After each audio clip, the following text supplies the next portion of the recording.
si longtemps que ça, donc débutant dans la paternité. Pour moi, être papa, enfin, après, il n'y a pas de définition à être papa, parce qu'il n'y a pas, comme à être maman, il n'y a pas de définition. Juste être présent pour nos enfants et leur apporter l'amour dont ils ont besoin. Moi, c'est juste ça, et la transmission, c'est ce qui est important pour moi. Mais être papa, c'est aimer son enfant et lui et être présent pour lui. Voilà. Je l'ai eu tard, il savait. Je l'ai eu, j'ai 38 ans, donc j'ai eu tard. Au grand désespoir de ma mère qui s'attendait à ce que j'ai un enfant à 20 ans. Et c'était plus jeune, c'était pour moi ancré dans la société. Il faut avoir un enfant, c'est comme ça. Et puis j'ai grandi, j'ai commencé à voyager. Et puis je me suis dit, est-ce que vraiment je veux être papa?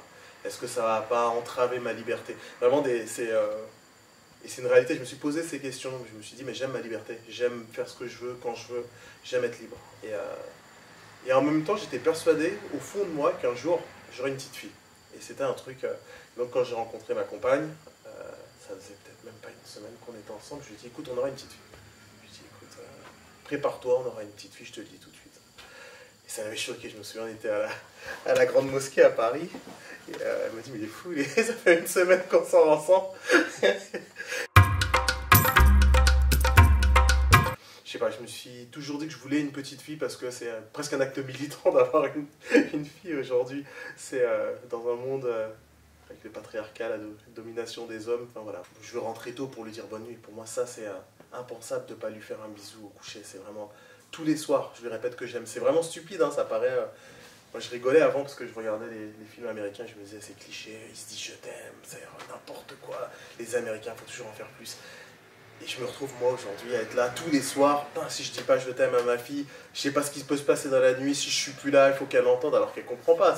Elle sait pas ce que ça veut dire ce mot. Mais je me dis juste, si moi il m'arrive un truc, c'est important qu'elle entende tous les jours. Je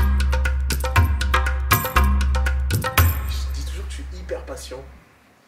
Je fais pas tant que ça en fait. Parce que quand je suis la fatigue que ça peut procurer d'avoir un enfant, ça m'a montré que j'étais pas si patient que ça. Et après ça... Toute autre chose, ça m'a permis de mieux comprendre aussi mon père, mieux comprendre ma mère, pourquoi on a été éduqués comme ça, et pourquoi moi j'éduque ma fille comme ça, et toutes ces choses-là, ça... Vraiment, mon rapport avec mes parents, et particulièrement mon père. Qu'est-ce que c'est d'être père? Il a bien éduqué, il nous a transmis ses valeurs, mais voilà, c'est un autre type d'éducation. Il n'était pas là à dire je t'aime tous les soirs, et à lire des histoires. C'est ton histoire, tu veux la lire, apprends à lire, et tu pourras lire tes histoires le soir, mais ne me demande pas de te lire des histoires. Donc apprends vite à lire par contre. Aimer les gens. Mes parents m'ont transmis ça.